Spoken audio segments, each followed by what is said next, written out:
Hello everyone, welcome to your partner in education, Agile Rank Mate. Today, in this episode of AFCAT, or the Air Force Common Admission Test, we're going to be looking at some sample questions of the AFCAT examination. So we'll be looking at a model question paper with their and we'll look at their questions and how to solve them effectively. So, to get into the armed forces, you have to, be proficient in a lot of subjects. One of them is English. So today we're going to be looking at how to solve out English questions in the AFCAT exam. Now, the first few questions would be based on to find grammatical errors. So the general instruction goes like this. Read the sentence to find out whether there are any grammatical errors in it. The error, if any, will be in one part of the sentence. Spot the error from the given options. So let's look at our first question. The ebb and flow of the tides are now understood. No error. So we have the sentence is split into three parts, A, B, and C. Now we need to find out if any of these parts do contain an error. And if there is no error, then we choose D, that is no error. So how do we solve this question? Well, if you look at the particular question, we see that the terms ebb and flow related to the tides are all actually considered as singular. Now, when you have a singular subject, we use the to be form is, and are is actually used for the plural form. Now, we know that the tides look plural, but the ebb and flow, the description makes it convenient that the tides remain singular. So here, the subject is actually singular and not plural. So therefore, the helping verb to be would use the form is and not are. So therefore, option B turns out to be the right option. So there is an error in the sentence. It should be of the tides is instead of the tides are. So therefore, option B is the right option. Next question. Again, similar format.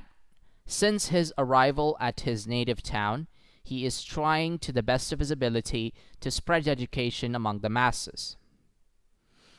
Now, how do we solve this question? Well, if you look at the question structure overall, this sentence is basically trying to be written in the past perfect continuous sense. So if you were to use this particular tense, we need to use the form of the verb had been plus the verb in its ing or gerund format. So as you can see, the verb is in its gerund format. However, the verb itself is written as is instead of had been. So therefore, the error is we need to change the tense of the verb from present to past perfect continuous. So instead of is trying, it would be had been trying. So the correct sentence would read, since his arrival at his native town, he had been trying to the best of his ability to spread education among the masses. And the past perfect continuous is used to, describe something that had begun in the past and moved on for some time and then ended in the past. So therefore, option B is the correct option because that part of the sentence is where the error is present. Let's look at another question. One of my friend came running to me and gave me this good news. Now, if you look at the first part of the sentence, we have the phrase one of. Now, this phrase, along with either of, neither of, every one of, all of, and these kinds of phrases at the beginning would ask for a plural noun. So the noun that's associated with one of, either of, neither of, or every one of has to be plural. So instead of one of my friend came running, It should be one of my friends. So we need to change friend to its plural format in order to correct the grammar. So that means the error lies in part A of the sentence, so option A is the right option. Now, let's look at the final question here. While it's apparent that biotechnology offers significant benefits, adequate attention has not been focused to this vital area. Now, this is the last question on the grammatical errors section.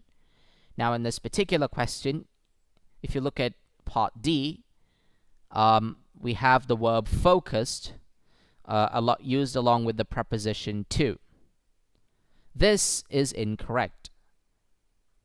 The verb focus will be used in accordance with the preposition on. So we use the phrase focus on instead of focus to. Focused on, focusing on, focus on, etc. So therefore the preposition is not to, it's actually on. So therefore the right sentence would be, while it's apparent that biotechnology offers significant benefits, adequate attention has not been focused on this vital area. So since part D of the sentence is incorrect, option D is the right option. Now let's look at another form of question in the AFCAT exam for English.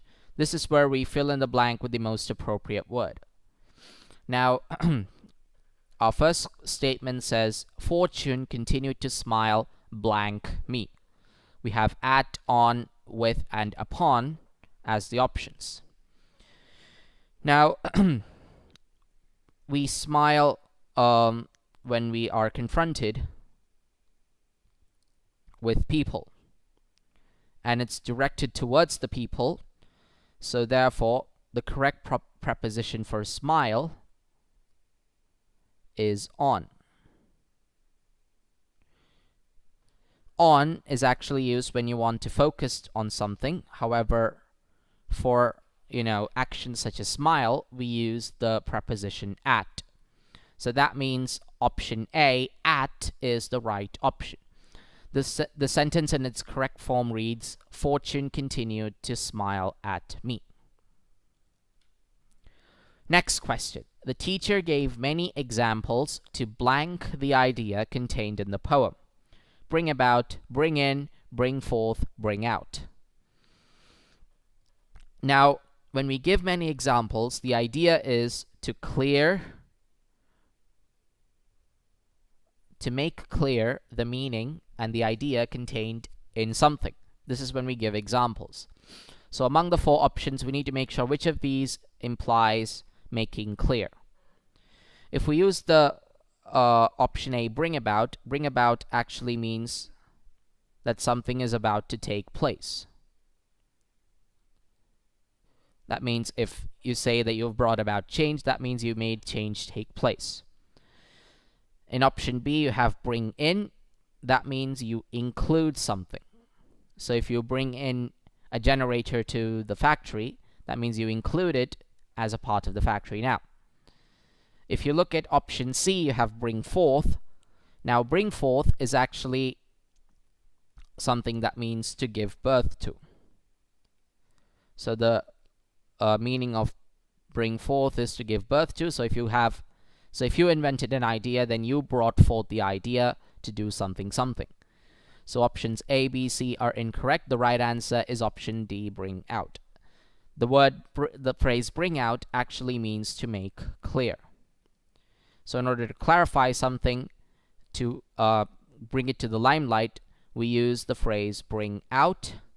So therefore the correct sentence reads, the teacher gave many examples to bring out the idea contained in the poem. Now let's look at another question. Hundreds of workers are blank a protest against the decision of the management. Performing, staging, sitting, standing.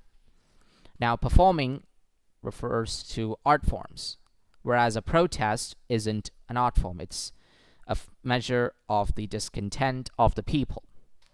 Now if you look at options C and D, sitting and standing, the ing form usually refers to the bodily actions.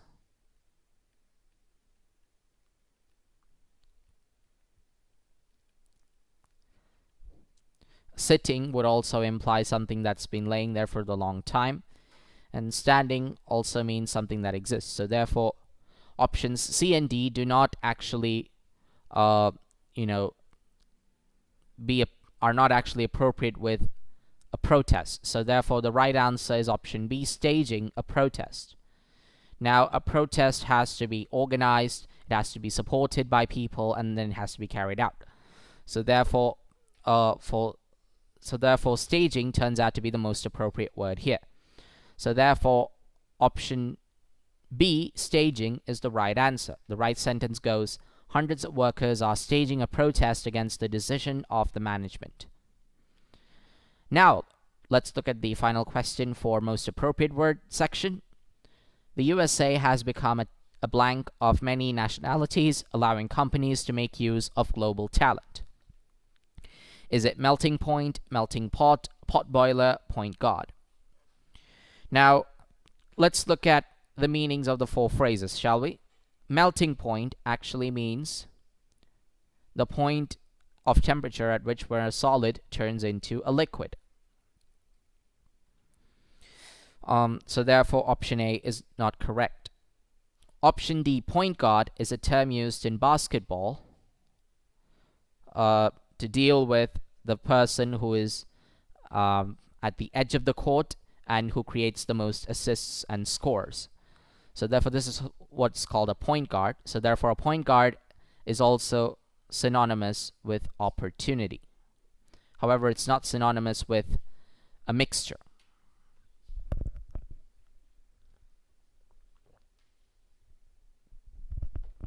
Now, if we look at option C, pot boiler, the term pot boiler actually refers to works of art that cater to daily expenses only. So you have artists who need to, create any form of art in order to sell them and make a living, while their actual intention is not to create.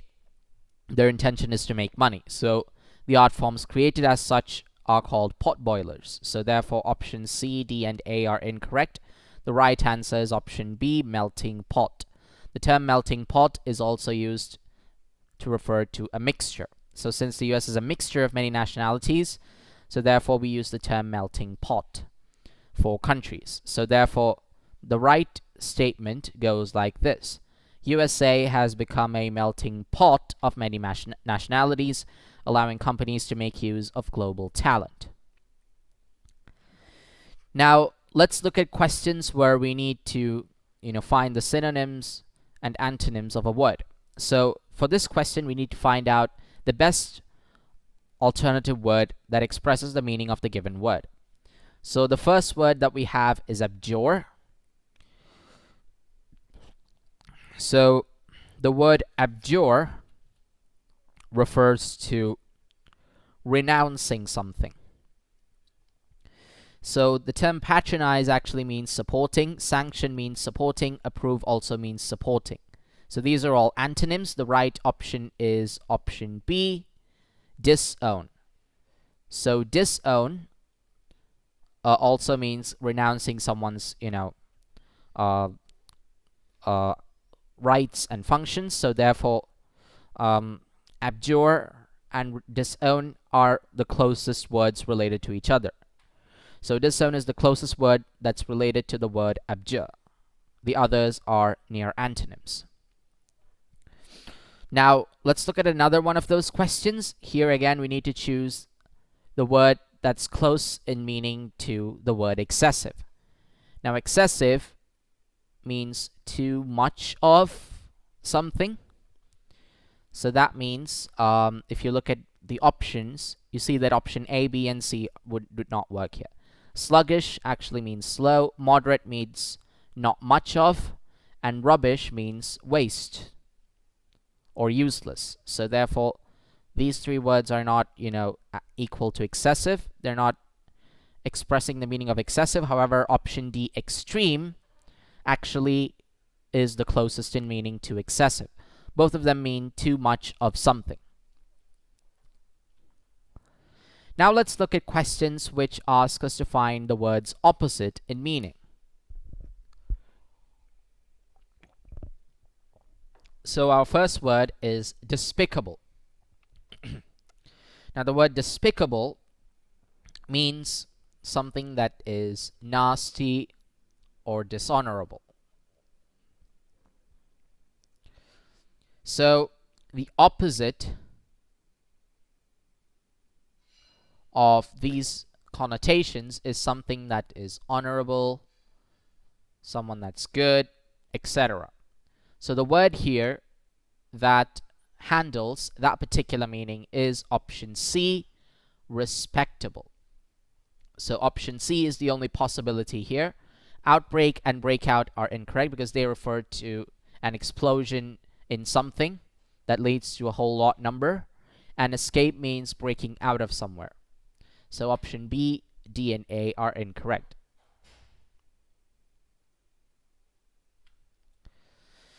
Now let's look at the final question in terms of finding synonyms / antonyms. So here we need to find the word opposite in meaning, and the word that we have is exalt. So the word exalt means to celebrate. Now, the opposite connotation to celebration is when you are observing a grievance. So grieving is opposite to celebrating, and the word that's closest to grieving here is option A, lament. So animate means becoming excited. Rejoice also means celebrating. Coarse means not too fine. So therefore options B, C, and D are incorrect. The right option is option A, lament. Now that concludes this episode of AFCAT. We hope you found this episode interesting. For more of our useful and interesting content, don't forget to subscribe to Agile Rankmate, your partner in education. You can also hit the bell icon present below the video to get the latest updates from our channel. So until the next webisode, take care, stay alert, bye-bye for now.